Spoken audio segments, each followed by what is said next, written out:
Hey everybody, welcome back. These are some celebrities that ruined their reputations in 10 seconds or less. My, how the mighty have fallen. This is a picture of you on a black leather couch, passed out, correct? Passed out's an interesting way of putting it. Maybe asleep. That's ice cream on your lap, correct? It is indeed. Miss Hurd asked me to hold the ice cream as she noticed that I was on the nod. That means falling asleep from the 17-hour day that I'd worked. If you'll notice, my right hand is in my pocket. So I wasn't participating in the festival of ice cream. She knew what was going to happen, that I would fall asleep and it would drop. And that was a wonderful picture to take for her. Sure. I don't know why she took it. But So it's Miss Hurd's fault that that picture was taken. Is that what you're saying? she snapped it. With respect, trying to respect the court's time and the jury's time, that was not my question. My question was simply, when you would agree, you would agree, you would. If she wanted to go to bed, I'd say, oh, well, I can't sleep, right now. And rather than go and just lay in a bed and stare at the ceiling, I would say, I'll just watch, I'll be out here watching TV or hanging out. And that was just not acceptable. I didn't understand why I, as a 50-something-year-old man, was not allowed to go to sleep when I wanted to. I'll talk to you later. You heard Miss Hurd say, "Get off me," right? No, I did not. I heard distant screaming, and I heard, "I'll talk to you later, I'll talk to you later." That she grew up. I'm sorry, I was talking. Is that all right? You would answer my question. We'll take a look at the next exhibit. Thank you. Yeah. As long as you're happy, sir. This was a fun time, eh?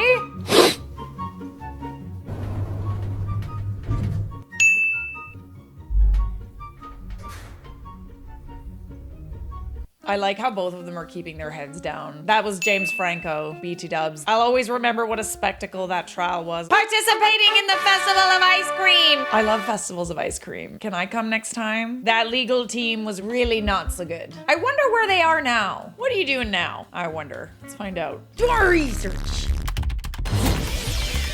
Hacker man. Oh yeah, they got fired. I'd fire them too, babe. The tactics were not tacticking. Travis. Hey, Travis. Hey, Travis. Doing the dirty. Oh, it's here for Travis. Someone's gonna have a baby. Have a baby. Someone's having a baby.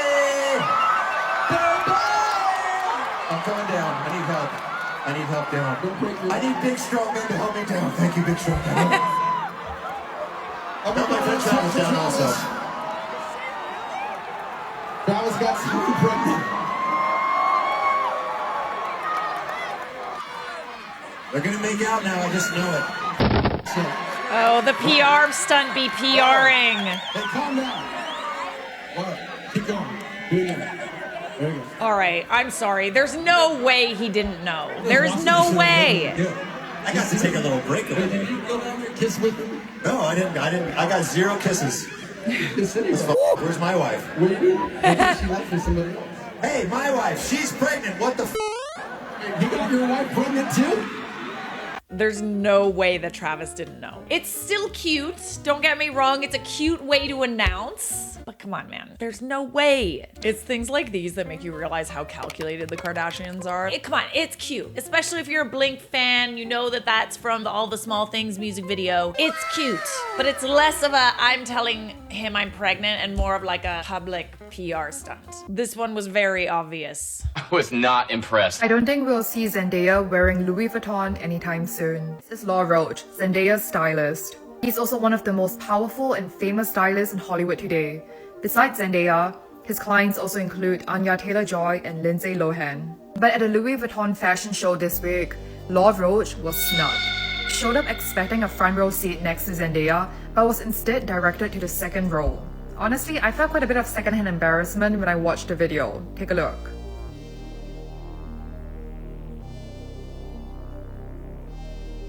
It's pretty obvious that something went wrong because Law Roach looked very confused.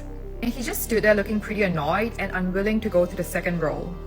And it's a well-known rumor that Law Roach, being very talented, is also pretty arrogant and holds grudges. And I don't see him responding well to this snub by Louis Vuitton at all. Since Law Roach is in charge of dressing Zendaya and picking out all her outfits, I don't think he's going to be putting her in Louis Vuitton anytime soon. Oh, that's awkward. In a moment like that, I would just go sit in the second row and don't draw attention, you know, because then everybody's gonna know. Everybody's gonna know that you weren't in the front row. Oh, just play it off. Just be like, oh yeah, sorry, it's nice to see you. My seat's back there. How are you not embarrassed? If I were Zendaya, I would have given him my seat and sat in the second row. Imagine the insane PR she would get about how nice she is. That's a good point. That's a good move. We like that. You should work in PR, babe. Good thinking. Oh, didn't Louis Vuitton just announce Zendaya as the official Louis Vuitton brand ambassador? Well, that worked out well, didn't it? Look at that. Imagine how badly you must have f***ed up when your own mother takes your ex-wife's side over yours. This is Gerard Piqué, a popular soccer player, and this is Shakira, his former wife. No introduction necessary. They were together for 11 years and had 2 kids together. Shakira basically put her own career on hold in order to support Piqué's soccer career.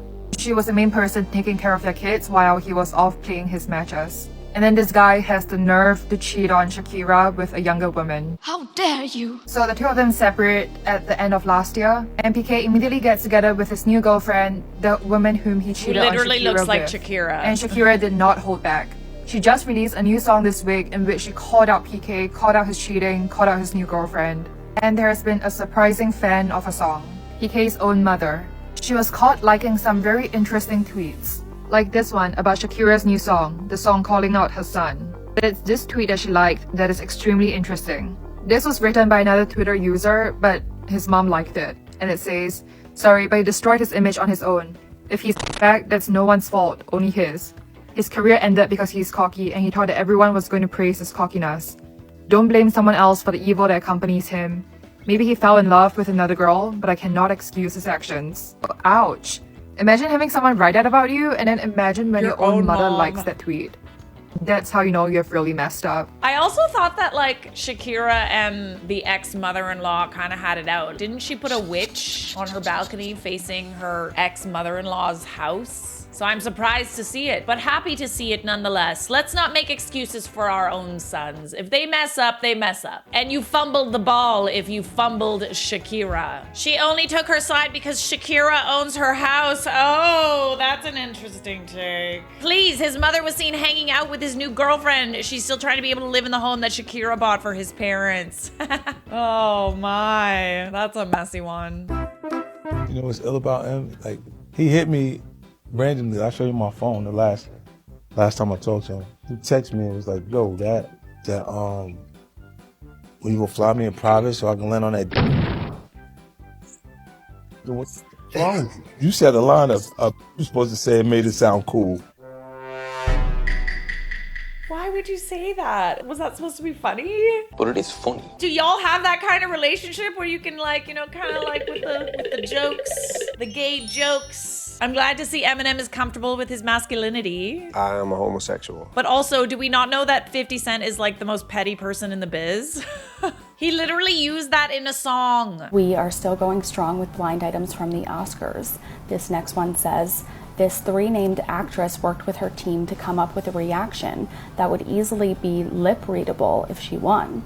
She wanted to go viral and they worked through 4 or 5 ideas before settling on the one that she used. And that is allegedly Jamie Lee Curtis. And the headline reads, Jamie Lee Curtis mouths shut up as she wins Best Supporting Actress at 2023 Oscars. Shut up? Shut up. Wow. This man is a genius. A genius. This kind of thing just makes me so aware of how everything that famous people do, any public fight, any pettiness that you see, any drama that you see is all calculated, all of it. It's all to go viral. It's all to sell things. So much so that they're literally calculating what words they're gonna say when they win so that it could be lip readable. Nothing is a mistake. Pay attention. All I'm offering is the truth. Recently, this sign went up in LA, and I looked into the website so you don't have to. Here's a story of how Kim Kardashian stole an idea worth millions from a man and turned him homeless. We all know about Kimojis, Kim Kardashian inspired emojis. With this idea, Kim Kardashian has made millions of dollars. But back in 2014, this idea did not exist. Here's the man who came up with the idea of Kimojis, and also the man behind KimKardashianRuinedMyLife.com, David, a software startup founder. In 2014, David met with Kim Kardashian at her house in LA to discuss a software startup that he had founded and which Kim was interested in. That startup idea is completely unrelated to Kimojis, but at their meeting, David pitched the idea of Kimojis to Kim Kardashian. This was a mock-up that he showed her. More mock-ups. And Kim and Kris Jenner loved that idea, so they got into a group chat with David. In a screenshot posted on KimKardashianRuinedMyLife.com, you can see a text message where Kim says, "Amazing, I for sure want to move forward." At this point, David is really excited because him and Kim were going to be business partners and they would split any money from Kimojis 50-50. He proceeded to send her even more mock-ups of Kimojis. Not long after the meeting, someone from Kim Kardashian's team called David and asked if he had trademarked the idea. When David said no, Kim Kardashian's team said that it's a lot of trouble to file a trademark, so they would help him out by doing it. And right after that, Kim calls David and tells him that she's backing out of the deal using some lame excuse. At this point, David is completely stuck. Just 10 minutes ago, he thought that he was going to enter into business with Kim Kardashian, but now she literally swooped in and stole his idea for Kimojis right under his nose. Stop! There's nothing he could do because he let her team file the trademark. So theoretically, the trademark for Kimojis now belongs to Kim Kardashian, even though David has an entire paper trail proving that he was the one who came up with the idea. For years, he tried to get justice for himself, and in 2019, he sued Kim Kardashian for $100 million. But then she countersued him for $400 million, and because she's so much wealthier than he is, he had to back down. These days, David is homeless and living out of his car. For years, Kim has used her wealth, power, and connections to prevent David from speaking out.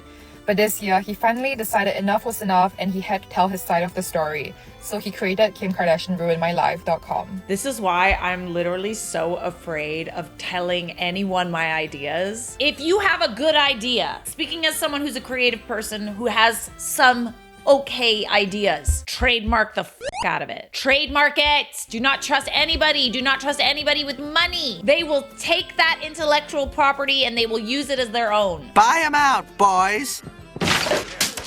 And unless you have a trademark blocking that person, there is nothing you can do to say that you thought of the idea or you came up with it first. Because at the end of the day, the way that the law recognizes intellectual property is trademarks. Don't be all excited by all the glitz and the glamour. Keep those creative ideas close to your chest, or this will happen. I can't believe that people are still going into business deals with other people without creating contracts between both parties. On this note, there are plenty of people who are very, very high up, you know, studio heads, big famous people who won't sign like an NDA or a non-compete or anything with you. They literally just won't do it. Just do it! No! So there are instances where you don't sign contracts, especially probably with someone like Kim Kardashian. He probably didn't think that she would do that. Always trademark everything you do, no matter if it becomes successful or not, period. That's what's up. Even if you just file a trademark, it doesn't have to be accepted. If you file a trademark before somebody else, it's better than not filing a trademark.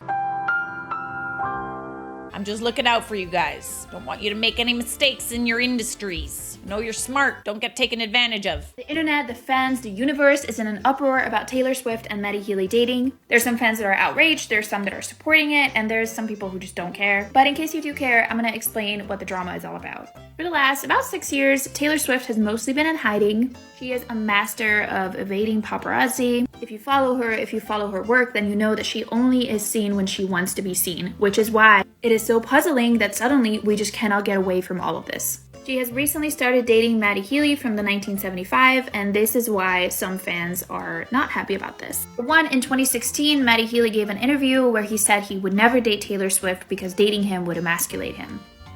And that's just the tip of the iceberg. What I'm going to tell you is progressively going to get worse. In February of this year, he went on a podcast and he was talking about Ice Spice, the rapper. He called her what? And then they proceeded to make fun of Chinese accents. And they made fun of Japanese accents, and this episode ended up being so problematic that Apple removed it. Think the big R word. Speaking of the R word, there's a sound on TikTok here that's going viral, where on stage he starts saying, "I don't think it's racist when," and then the band cuts him off by starting to play the music. Of course, we never find out what he was about to say, but generally speaking, if you start a sentence like that, some messed up stuff is about to follow that. Alright, here he is making fun of a fan to her face. Okay, and this is the bad one. I don't even know how to tell you this without getting this video flagged. A couple months ago, he made a comment saying that he enjoys watching corn. I mean, Google this article if you want to read the whole thing. Now, Taylor has spoken out in the past about issues that she had regarding similar male views. She is also against discriminating against other races. She presents herself as someone who's very woke and very feminist. However, knowing everything that I just told you and the fact that she calls herself a mastermind, I cannot help but think that the fact that she chooses to be shown with him in public is not an oversight. What kind of message are you trying to send by dating a guy like that? I don't know if that's a good thing, babe. I don't know if you'll get very much good press. Maybe it's as the old saying goes, no press is bad press? But I disagree. I do think there's such a thing as bad press. I do. What is the bigger L? Bad press or no press? Honestly, no press. Subscribe!